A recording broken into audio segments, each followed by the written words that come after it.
चलिए क्लास 7 हिंदी चिड़िया की बच्चे।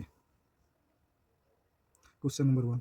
किन बातों से ज्ञात होता है कि माधव दास का जीवन संपन्न से भरा था और किन बातों से ज्ञात होता है कि वह बहुत खुश सुखी न था? माधव दास अपनी कोठी संगमरमर की बनाई थी, उनके पास धन की कोई कमी न थी, उनके पास बगीचा भी था जहाँ सुंदर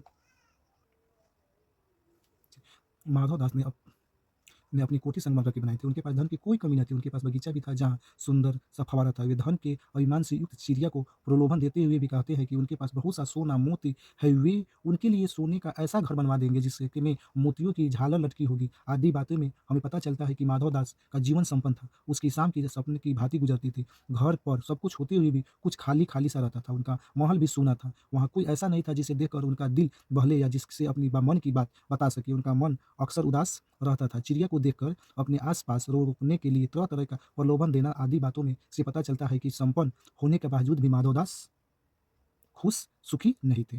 क्वेश्चन नंबर 2। माधव दास क्यों बार-बार चिड़िया से कहता है कि यह बगीचा तुम्हारी ही है? क्या माधव दास की निस्वार्थ मन में ऐसा कह रहा था? स्पष्ट कीजिए।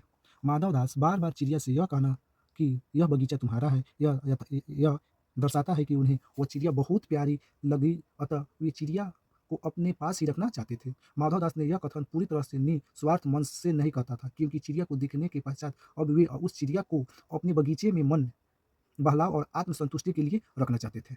चलिए क्वेश्चन नंबर 3। माधव दास के बार-बार समझाने पर भी चिड़िया सोने के पिंजरे और सुख सुविधाओं को कोई महत्व नहीं दे रही थी। दूसरी तरफ माधव दास की नज़र में चिड़िया की जिद का कोई तुक न था। माधव दास और चिड़िया के मनोभावों में अंतर क्या-क्या है, वे अपने शब्दों में लिखिए। चिड़िया और माधव दास में मनोभावों में मुख्य अंतर भावनात्मक सुख और भौतिक सुख का था। एक तरफ माधव दास के लिए धन संपत्ति से बढ़कर जीवन में कुछ नहीं था। उन्हें यह विश्वास था कि वह धन से कुछ भी खरीद सकता है, परंतु दूसरी तरफ चिड़िया के लिए सारी सुख सुविधा व्यर्थ थी। उसके लिए अपनी माँ की गोद में प्यारा कुछ नहीं था। इसी कारण चिड़िया जहाँ माधव दास के बार-बार समझाने पर भी सोने के पिंजरे और सुख सुविधाओं को छोड़ महत्व नहीं दे रही थी, वहीं दूसरी ओर धन को ही सर्वोपरि समझने के कारण माधव दास को चिड़िया के घर जाने की जिद विपत्ति लग रही थी। Question number 2। कहानी के अंत में नन्ही चिड़िया का सेठ ने नौकर के पंजे से भाग निकली बात पढ़कर तुम्हें कैसा लगा 40, 50 या इससे अधिक कुछ शब्दों में अपनी प्रतिक्रिया को लिखिए। कहानी के अंत में नन्ही चिड़िया का बुद्धिमानी पूर्वक सेठ ने नौकर के पंजे से भाग निकली और सीधे अपनी माँ के गोद में पहुंचने की बात पढ़कर अति आनंद हुआ। इस कहानी का सुखद आनंद न हो तो जीवन भर नन्ही चिड़िया को सेठ की कैद में अर्थात पिंजरे में रहना पड़ता। वह अपनी स्वच्छता की उड़ान न भर पाता और माँ से मिलने के लिए तरस जाती है। अतः नन्ही चिड़िया का लालच में न फंसना और सुरक्षित भाग निकलना यह भी बताता है कि स्वतंत्रता से बहुमूल्य कुछ नहीं है, परंतु नहीं है, परतंत्र रहकर मिलने वाले समस्त सुखों उसके आगे व्यर्थ है। Question number 5। माँ मेरी बाट देखती होगी, अर्थात माँ मेरी राह देखती होगी, नन्ही चिड़िया बार-बार इस बात को कहती है। आप अपने अनुभव के आधार पर बताइए कि हमारी ज़िंदगी में माँ का क्या महत्व है? चलिए, हमारी ज़िंदगी में तो माँ का महत्व बहुत है। कहते हैं ईश्वर स्वच्छता दिखाई नहीं देता, इसलिए उसे धरती पर माँ को भेजा, जो हमारी मुश्किल घड़ी में हमारे साथ रहती है। ठीक है?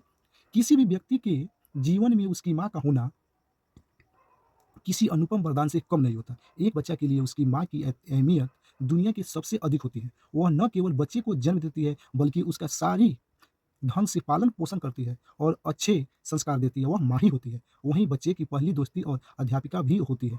माँ के बिना कुछ कहे मन की बात जान जाती है। आप कहीं कहीं भी चले जाएँ, कहीं बड़े क्यों न हो जाएँ, लेकिन आपको अत्यधिक सुकून अपनी माँ के पास ही मिलता है। उसका वर्णन शब्दों में नहीं किया जा सकता। Question number 6। इस कहानी का कोई और शीर्षक देना हो तो आप क्या देना चाहते हो और क्यों? इस कहानी के लिए हम अन्य शीर्षक सच्चा सुख दे सकते हैं, क्योंकि यह पर जीवन में सच्चा सुख क्या होता है वह एक छोटी चिड़िया के माध्यम से बताया गया है। अन्य शीर्षक बुद्धिमान चिड़िया भी हो सकता है, क्योंकि चालाकी से उसे संकट से मुक्ति मिली। क्वेश्चन, इस कहानी में आपने देखा कि चिड़िया अपने घर से दूर आकर भी अपने घोंसला तक वापस पहुंच जाती है। मधुमक्खियाँ, चींटियाँ, नक्षत्रों, प्राकृतिक कण, विभिन्न चीज़ें एक अनुशासनबद्ध देखने को मिलती है। इस तरह के स्वाभिमान अनुशासन का रूप आपको कहाँ-कहाँ देखने को मिलता है? उदाहरण देकर बताइए। ऋतु चक्र, सूर्य और चंद्र की उदित और अस्त होना, तारों का रात में चमकना, पृथ्वी का सूर्य के चारों ओर चक्कर लगाना, पशु का भी दिन भर घूम फिर कर शाम के समय घर लौट जाना आदि सभी अनुशासन का पालन करता है। क्वेश्चन